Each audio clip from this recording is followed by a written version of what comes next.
non seulement li xew Mali c'est quoi la contribution ndax mooy dañuy wax quand bu dee këru sa voisin day lakk nga jéem ci dara baax na ci yéen lu ngeen xalaat dans ce cadre là.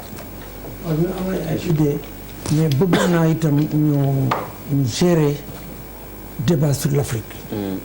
xam nga question Mali. c'est une question africaine. elle est très sérieuse. il y a des stades de réflexion yi war a def. je crois. ñu nga l'empire du Ghana. oui déjà selon les chroniqueurs arabes. depuis le deuxième siècle ñu nga dund ci jàmm. c'est écrit dans le livre du Sage en France et partout dans le monde. l'empire du Ghana peut am apogée. oui bien avant Kouroukan Fouga. les Africains avaient leur mécanisme baal ma ci français bi. Africains dañu amoon seen pexe ni ñuy defee jàmm seen diggante. oui te dañu doon xeex. diggante béykat ak sàmmkat. mais mosul am envergure bi am Mali. oui li am Afrique mooy. Afrique amul autonomie de décision et d'action. oui amul compétence. ça aussi c'est vrai. le journaliste bi baal ma Pape Djibril Fall. Pape Djibril wax na ko. la société civile. oui amul doole. oui c'est de politique. wax ngeen ni CEDEAO yëngutuwul Union africaine yëngutuwul ñun wax nañ ko dañ ko dénoncer. mais dénoncer doyul. oui dañu ut ay solutions. oui parenté plaisanterie. ou nous on appelle ça parenté plaisante. oui bëri na lu ko indi Afrique. pour jàmmanteel woon. oui moo dox ba léegi. ñun fii dañu am séeréer Joola Pël ak Wolof ak yooyu ñuy jàmmante. non seulement ñuy jàmmante Sénégal def am chance mixage ethnique. oui ñun dama jàpp ne ñu en tout cas tamit dañu jàpp ne weesu nañ ethnicisme au niveau sénégalais. tous les pays n'ont pas le même niveau. exactement ça c'est vrai. ndax ji nga Rwanda bi muy toj du xeex c'était un génocide. c'est pas un combat. waaw. te il sent excusez-moi le terme il est violent il s'étripait en Kinyarwanda. dans la même langue. c'est une catastrophe pour l'Afrique. actuellement au Mali. Pël ak Dogom c'est des cousins comme Pël ak Séeréer. moi je suis presque malien je connais le Mali comme ici. ouais. bambara yi koo ci bu ñu ñaar ñett am na Jawra Pël wala Papa Pël. fi mu nekk nii à Dingue à Bandiagara. ouais. la moitié des Dogons ont des femmes Pël et la moitié des chefs Pël ont des femmes Dogons mais seytaane dafa bari doole lii yëngal Afrique am na ku ko junj léegi dafa naa ne Charles Mille wala Malala. c'est qu'il y a des forces extérieures il est vrai am na responsabilité des Africains frontières yi ce ne sont pas des frontières africaines la géopolitique la géostratégie mais dafay yëngal li nga xam ne ñun mënuñ ko dekku mais xam nañ ko léegi su fekkee ne Mali dugg na ci lii ak ni ñu nekkoon ci jàmm am na fi temps Konaré Sénégal dafa doon admirer sax démocratie Mali. oui Alpha Oumar Konaré oui. naka la def ba jékki-jékki basculer. tout le nord est coupé. professeur a raison. léegi tout est venu donc tout est possible. tout est possible. donc damay wax ni yàlla na yàlla musal Sénégal. loolu la ñu war a def tout est possible en Afrique parce que contrôle wuñu dara. loolu moo ñu daaneel. duñ def arme. vous avez raison mënuñu defar arme. te ñun dañuy lebal xaalis. dañuy may dañuy sarax chinois yaa ngi fii keneen nañ fi man bëgguma dugg ci boobu. mais suñu li ma bëgg mooy ñëw ci tontu ci li nga wax ñun. je te jure. benn association culturelle d'appui au développement kese lañu. lan lañu def alphabétisation soirée culturelle depuis que l'association est créée. mais comme nous travaillons aussi dans des perspectives panafricaines. oui absolument. panafricaines les pères fondateurs. ku ci mel ni Nkrumah ku ci mel ni Cheikh Anta Diop. ñëpp wax nañ ko. oui ku ci mel ni Sékou Touré. et plus près de nous ay Thomas Sankara ak ñeneen. ñëpp nee nañ Afrique su booloo jéem a moom boppam. jéem a mënal boppam dina yàgg am ay problème moo dal Mali fi mu nekk nii ñun. tuuti nañ ci ay solution li ñu bëgg. waaw ñetti chose bu njëkk bi gaaw. bu njëkk bi waaw société civile sénégalaise manko jël position pour nekk solidarité ak Mali proposer ay solution li mu moom waaw par exemple retour aux stratégies de gestion de conflits ou bien appui aux populations ou bien pression sur la CEDEAO ou bien plaidoyer au niveau des Nations Unies ou bien au-delà de la CPI pour identifier les coupables. faire des commissions d'enquête ak yooyu mën nañ ko. mën nañ itam ñaan Sénégal mu intervenir au niveau de l'Union africaine waaye mënuñ weesu foofu. oui. mënuñ fa weesu parce que li ëpp doole état yi. vous savez wax ngeen ni président Mali il a des problèmes. lu ci bëri mënu ci dara. mënu ci dara. armée malienne mais amul doole. armée dañ ne. Elle n'existe même pas. wa nañ ne armée malienne na war a xam nga keroog bi ñu waxee ne léegi. Je te jure. décret dissoudre na daan avancé wu. mais toll ba def na ñoo bañ. tant que armée malienne mënul wàcc fii. oui. sécuriser les personnes et les biens ñun nous sommes restés sur le terrain. oui. te wóolu mën a man ñun loolu mooy suñu analyse que dogon yi ñoo def. Ouais, mooy li Malal doon wax léegi rek. am na lu ci biir. professeur maa ngi leen bàyyi dama jëlaat. oui Bouba loolu. oui Bouba oui. non man en fait parce que man en fait damay bañ aussi damay poser question mooy que am na loo xam ne est-ce que bu ñu rey woon Kadhafi est-ce que lii dina am. Une grande question. pour man question boobu la ñu war a njëkk a poser. Il faut pas aussi ñu indi ñu si benn guuta ba pare nañu jéem nañ ko régler xam ne mënuñu ko régler. c'est-à-dire que dafa amoon benn boo demee Bamako man defe naa la dernière fois bi ma demee Bamako gis naa la fa Kadhafi def def na fa. mooy c'est-à-dire que la cité non ministérielle dafa amoon benn des hôtels.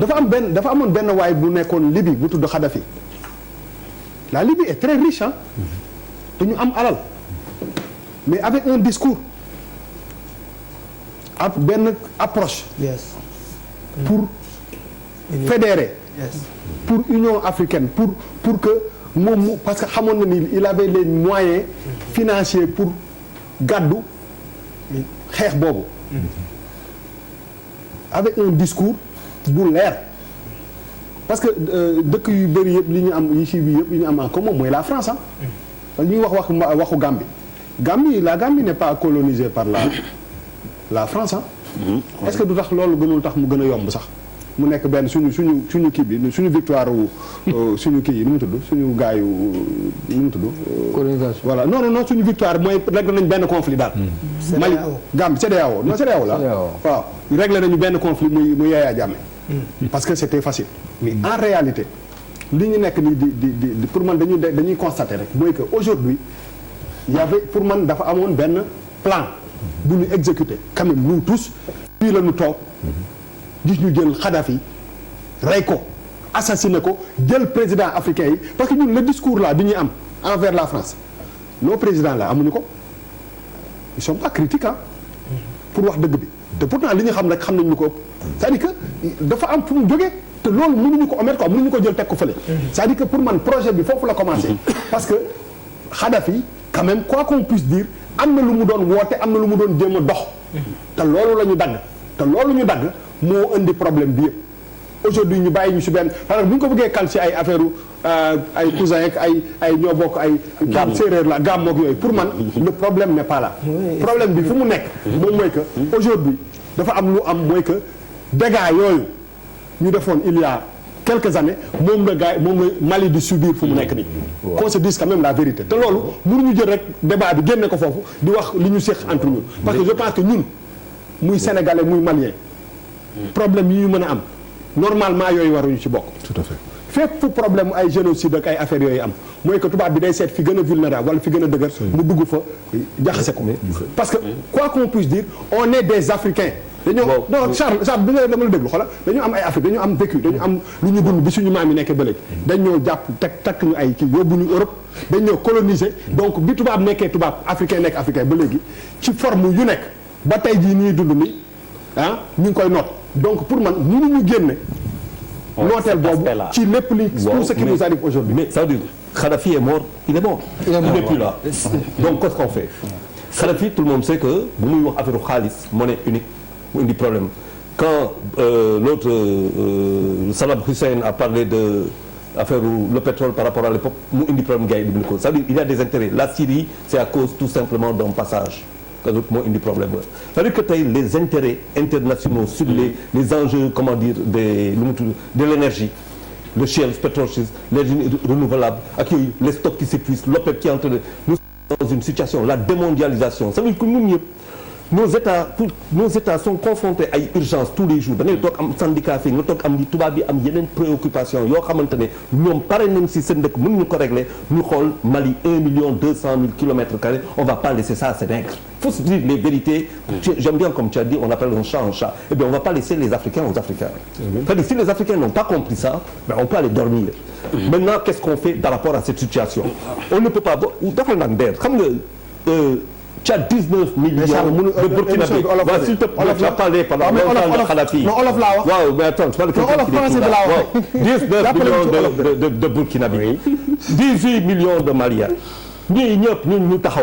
On n'est pas capable ñun ñu toog ñu ne dañuy sécuriser suñuy frontières képp koo xamante ne yaa ngi bëgg fi ñuy ne carte d'identité électrique bu ñu def la biométrique yu demee noonu mais carte d'identité biométrique bu amee puce wax ma nga am lecteur laser et tout ça tu règles tous les problèmes bi ñu am mooy que quelqu'un l'a dit tout à l'heure defe naa papis la quand il s'agit de conquérir le pouvoir chacun tu mets sa kamtulaay kattan def lu ngay def nga jël le pouvoir quand il s'agit d'être maintenant dans la dimension nationale sous-régionale alors là les limites tu les montres et tu es incapable de faire face quand tu vas voir tey par exemple l'armée les armées là c'est quoi leurs armes c'est des FAMAS qui ne sont plus d'actualité des HK 416 attends Charles je suis désolé armée bi am armée Sénégal armement yu moderne la ñu yore de il faut arrêter le populisme je parle non c'est pas du populisme je te promets non der je parle Charles attention non je parle du populisme ouais c'est pas du populisme non der je parle des armées je ne parle pas de l'armée sénégalaise qui a commandé 2000 mousquetons chez les Américains M417 donc je sais je suis bien informé problème bi du loolu Sénégal nag boo yow boo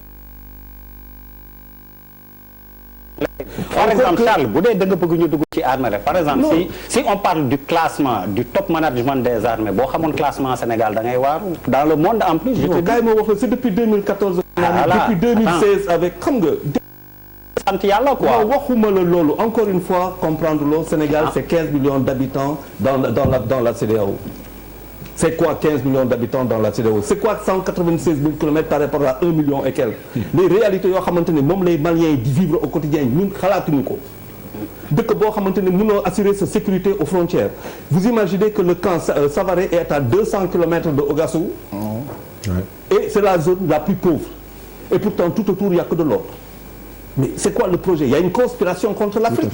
Alors maintenant nous on peut être là ce sont les politiques qui sont interpellés l'occasion pour man ma jaare fa jox la parole à Sëñ Mbacké Ndiaye là c'est plusieurs interpellations